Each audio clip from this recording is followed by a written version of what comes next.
Hello and welcome to today's lesson.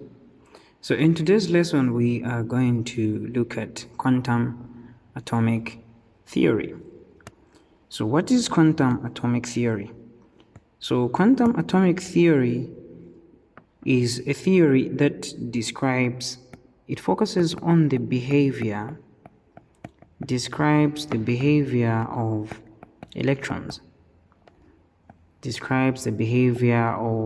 electrons, in an atom. So for us to understand the behavior of electrons in an atom, we have to understand what we call the quantum atomic theory. So this theory will describe to us the behavior of electrons using the principles of quantum mechanics. We'll go straight into quantum numbers. So for us to understand the behavior of electrons, then we can fully understand it when we look at the quantum numbers. So there are 4 quantum numbers. We have what we call the principal quantum number, denoted by n. We have what we call the angular quantum number, which is also known as the azimuthal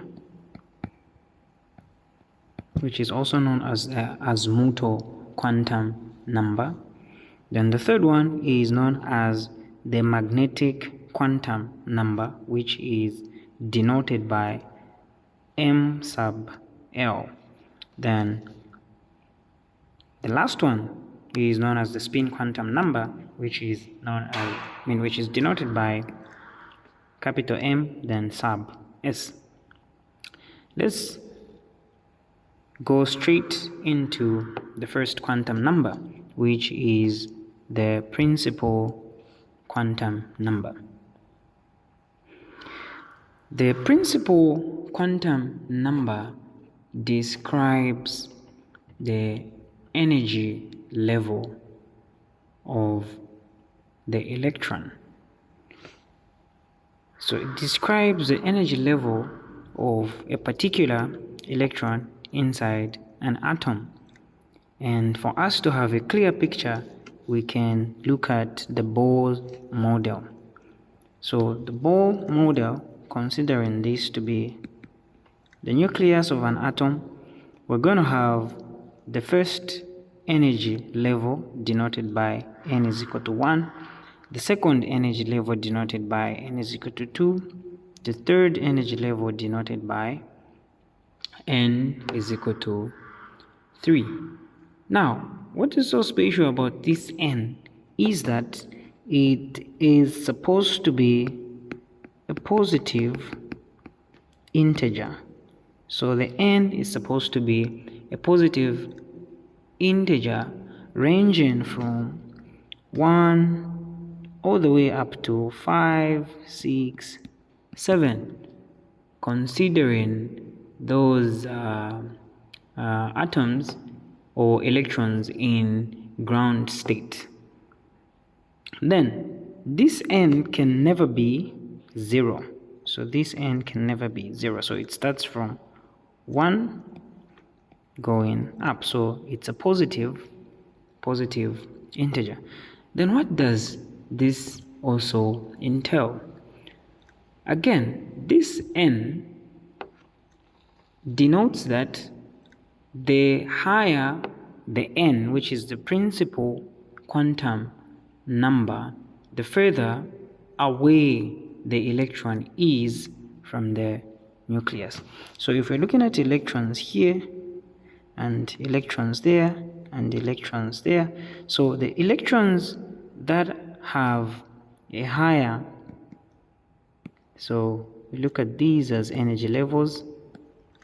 So if this is n1, that is n2, that is n3, so we are saying the higher the principal quantum number, the further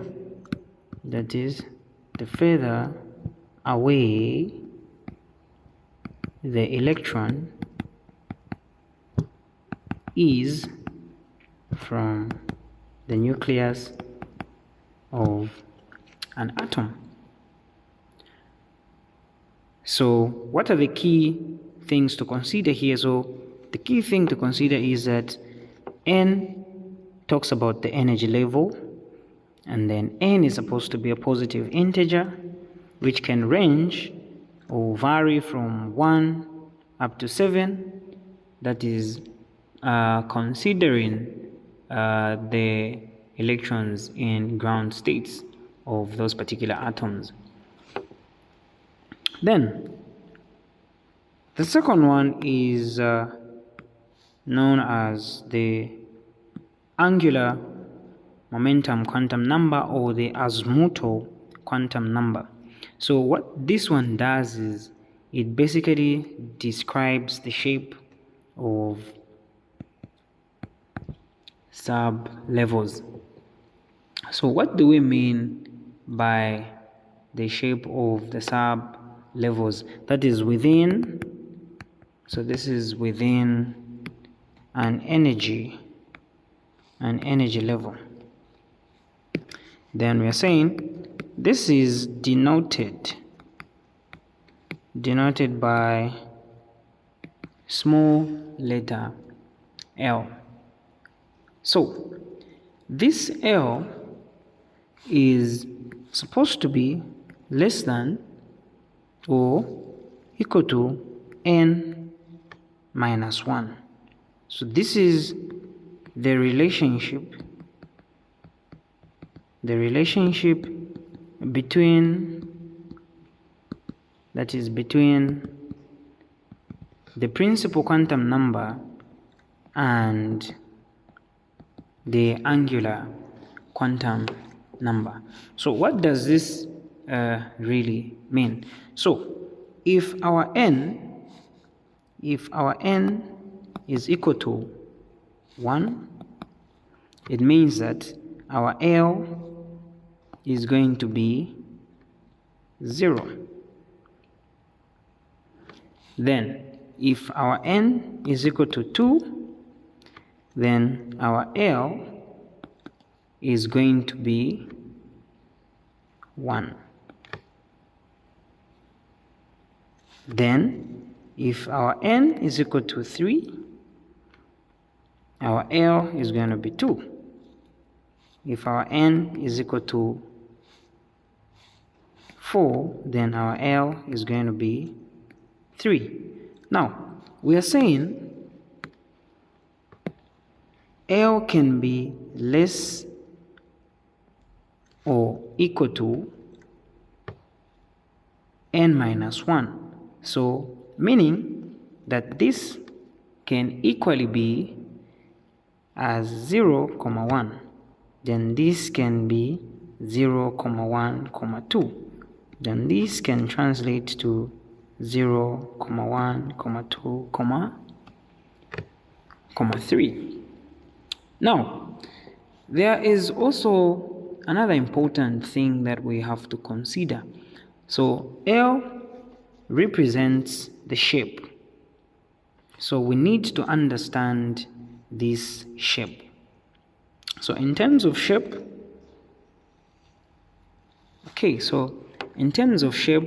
we have S, which is denoted by a spherical shape. Then we have P, denoted by dumbbell. That's a dumbbell shape. Then D, which is denoted by this. We'll expand more on the shapes. So these are called clover leaf.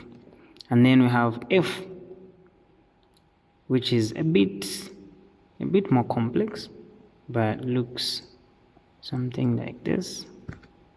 And then there's an axis there. Then we have this, and this. So these are the shapes that represents the sub-level energy that is within the energy level. So S L, so L, let me use a black. Okay. So we get a spherical shape when L is equal to 0. We get a dumbbell when L is equal to 1. We get a cloverleaf when L is equal to 2. And we get a complex. So this is called a complex structure when L is equal to 3. So we have what we call the SPDF.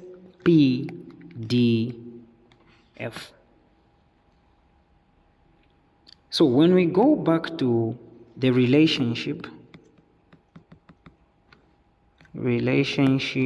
between the principal quantum number and the angular momentum. So we are saying when n is equal to 1, we understand that L is equal to n minus 1 or less than or equal to n minus 1. Therefore, L is going to be 0. So what does 0 represent? So in terms of shape, 0 represents S. That is in terms of shape. Then when n is equal to 2, L is equal to 0, 1. Therefore, it means we have S, P.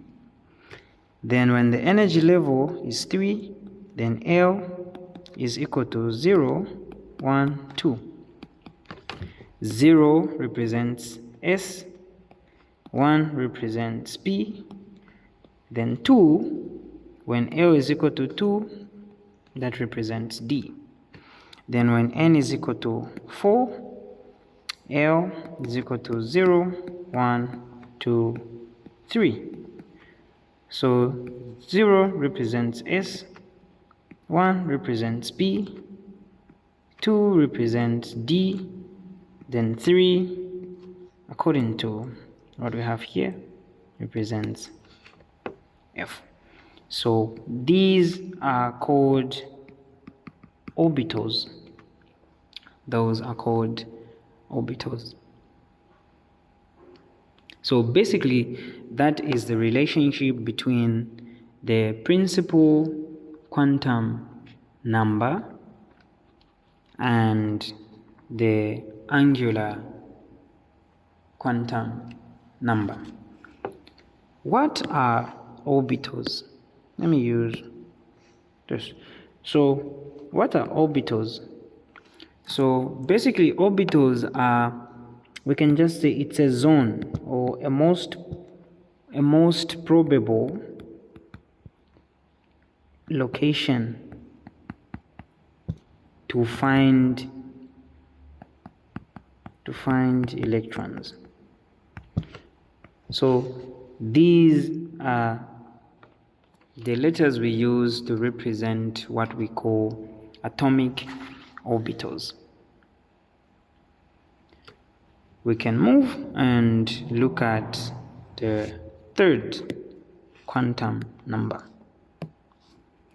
So we're saying the third quantum number is known as the magnetic quantum number. Magnetic quantum number, which is denoted by M sub L. So what does this do? So obviously this is denoted by M sub L as indicated there. So this one focuses on the orientation. So describes the orientation focuses on the, or determines the orientation in space. The orientation in space of the electrons. So what does this basically mean? So this has a relationship with the angular momentum number. So there is a relationship between this and the angular momentum number. So what is the relationship? So the relationship between ML and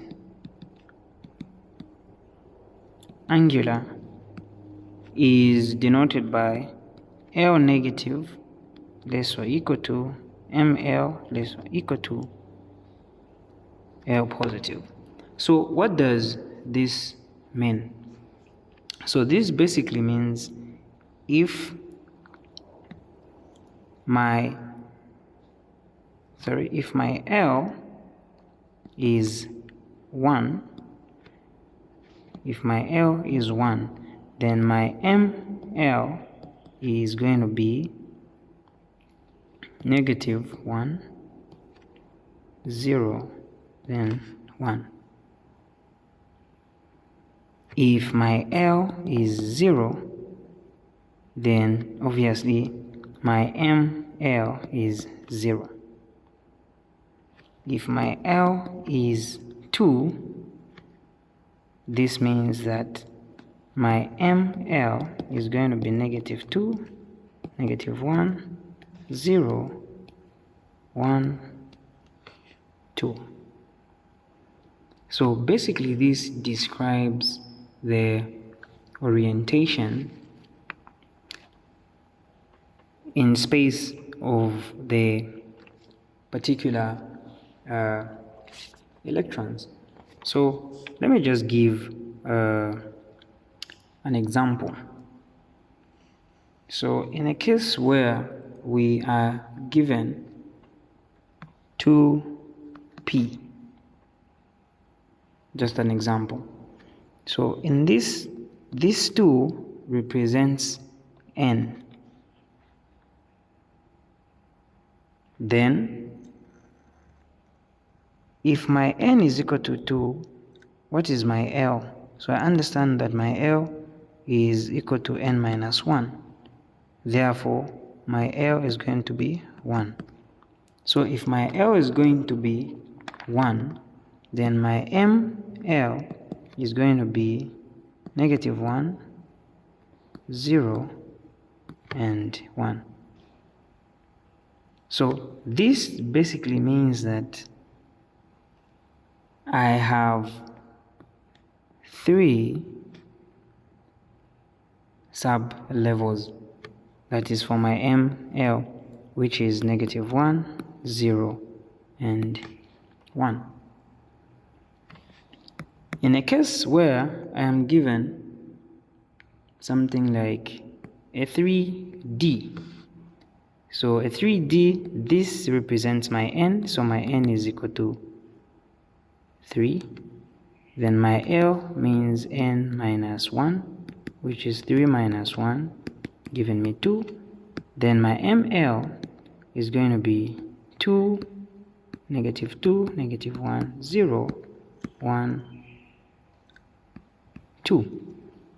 So what that basically means is that I'm looking at 5 sub levels, which is -2, -1, 0, 1, 2.